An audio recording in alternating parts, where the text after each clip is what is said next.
연말 델타 유행 때와는 유행의 양상이 다르며 방역관리의 목표도 차이가 있습니다. 오미크론은 델타에 비해 2배 이상의 전파력이 크지만 치명률은 5분의 1 수준으로 낮습니다. 델타는 0.8%, 오미크론은 0.16%의 치명률로 분석됩니다. 중증과 사망의 90%를 차지하는 60세 이상의 확진자는 이번 주의 경우 8%대에 불과하며 한때 30%에 육박하던 델타 유행과는 큰 차이가 있습니다. 위중증 환자는 현재 300명대 초반대로 낮은 수준이며 중환자실은 가동률이 10%에 불과합니다. 의료체계의 여력은 안정적입니다. 전파력이 높고 위중도가 높은 오미크론에 대한 위중도가 낮은 오미크론에 대한 방역 전략의 주요한 목표도 달라집니다. 전체적인 유행을 최대한 완만하게 관리하면서 첫째, 중증 환자와 사망 피해를 최소화하고 둘째, 의료체계의 과부하와 붕괴를 방지하고 셋째, 사회 경제적 피해를 최소화하는 것입니다. 특히 한정된 방역, 의료 자원을 고려할 때 총 확진자 수보다는 고위험군의 신속한 진단과 치료에 집중하는 것이 중요합니다. 정부는 오미크론 유행에 대비하여 방역과 의료체계의 전환을 차근차근 진행해 왔습니다. 중증화, 사망 위험이 가장 높은 60세 이상 고령층의 3차 접종을 신속하게 진행하였고 지금은 일반 국민들의 3차 접종에 주력하고 있습니다. 무증상 경증 환자의 급증에 대비하여 재택 치료를 확대하고 안착시켰습니다. 또한 먹는 치료제를 신속하게 도입하여 처방 대상과 공급기관을 확대하고 있습니다. 중환자 병상과 일반 병상 등 의료체계는 작년 11월 대비 2배가량 확충하였고 권역별 통합배정과 불필요한 장기 격리 관리 등 병상 운영도 효율화시켜둔 상태입니다. 확진자가 급증해도 사회 기능이 유지되도록 치료 격리 기간을 10일에서 7일로 단축하였습니다. 또한 접촉자 격리도 예방접종 완료자는 면제하고 미접종자는 7일로 단축하는 등 방역조치 조정을 실시하였습니다. 이제 마지막 남은 과제가 고위험군 중심으로 동네 병의원이 참여하는 검사와 치료체계로의 전환입니다. 2월 3일부터는 이러한 전환이 전국적으로 실시됩니다.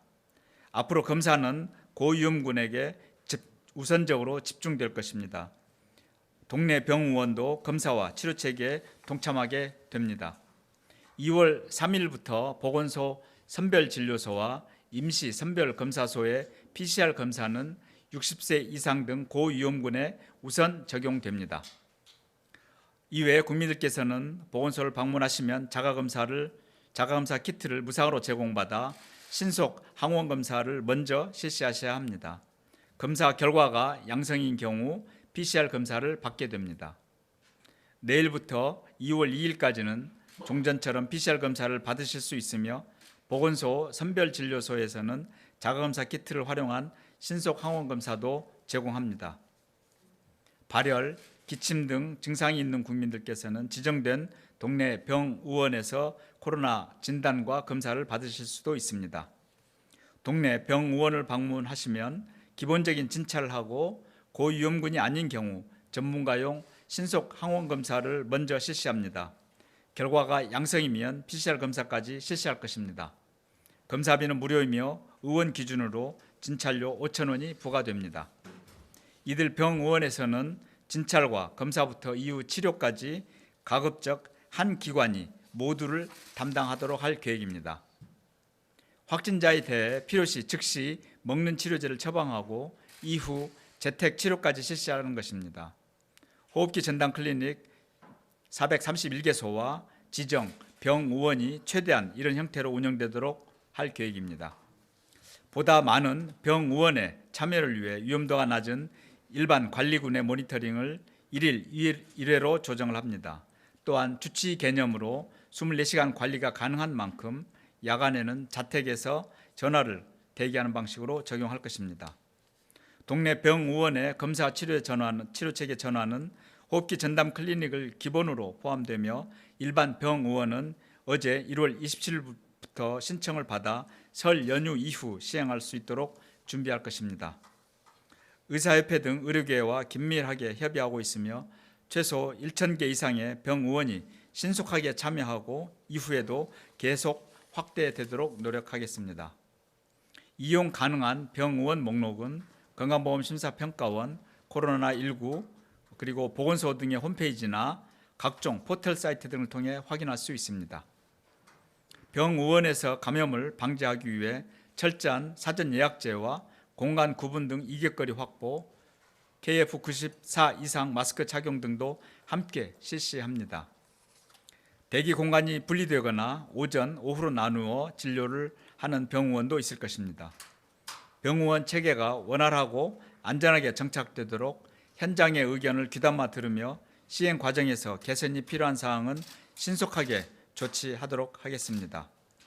이외에도 무증상, 경증 확진자 급증에 대비하여 재택치료관리의료기관에서 동네 의원이 참여할 수 있도록 의원급 모형을 마련하여 실시합니다. 위험도가 높은 집중관리구는 24시간 체계적인 관리가 가능한 병원 등의 의료기관에서 담당하고 동네 의원들은 위험도가 낮은 일반 관리군 확진자를 주로 담당하게 될 것입니다. 이를 위해 야간에 전화 대기 형태나 동네 의원들 간의 연합 모형, 다른 병원과 연계 모형 등 다양한 형태의 재택치료 모형이 적용됩니다. 정부는 의료계와 협력하여 앞으로도 계속 코로나19에 대한 동네 병의원의 역할을 확대할 것입니다. 궁극적으로 별도의 특화된 의료체계가 아니라 일상적인 우리 의료체계 내에서 코로나19를 대응하도록 의료체계를 전환해 나가겠습니다. 코로나 의료체계에 적극적으로 참여해 주시는 의료인들과 관계자분들께 감사의 말씀을 드리며 앞으로도 많은 참여와 역할을 부탁드리겠습니다. 검사와 진료체계 전환으로 국민들의 불편이 증가하고 초기에는 현장에 혼선이 있을 수 있습니다. 그러나 이는 한정된 자원의 선택과 집중을 통해 고위험군을 신속하게 진단하고 치료하여 중증과 사망 피해를 줄이기 위한 불가피한 전환임을 양해해 주시기 바랍니다. 자가진단 키트의 수급과 유통에 대해서도 식품의약품안전처를 중심으로 관계부처 TF를 구성하였고 철저히 관리할 예정입니다. 현재 국내에서 생산 가능한 자가키트는 하루 750만 개, 전문가용은 850만 개로 하루 PCR 검사 최대치 80만 건의 20배 수준입니다. 이 정도 규모라면 선별진료소와 병의원 등의 검사 수요에 충분한 물량으로 판단하고 있습니다. 오미크론 전환기는 분명히 위기의 순간이기도 하지만 모두가 합심하여 차분하고 슬기롭게 대처한다면 최소한의 피해로 극복할 수 있는 위기입니다.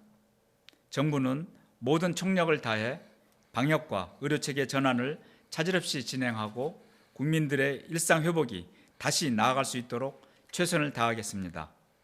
국민 여러분들께서도 예방접종에 참여, 마스크 착용 등 국민 행동수칙을 잘 지켜주시기 바랍니다. 특히 이번 설 연휴 기간 동안 고향 방문과 여행 등 이동을 최대한 자제해 주시기를 다시 한번 부탁드립니다. 감사합니다.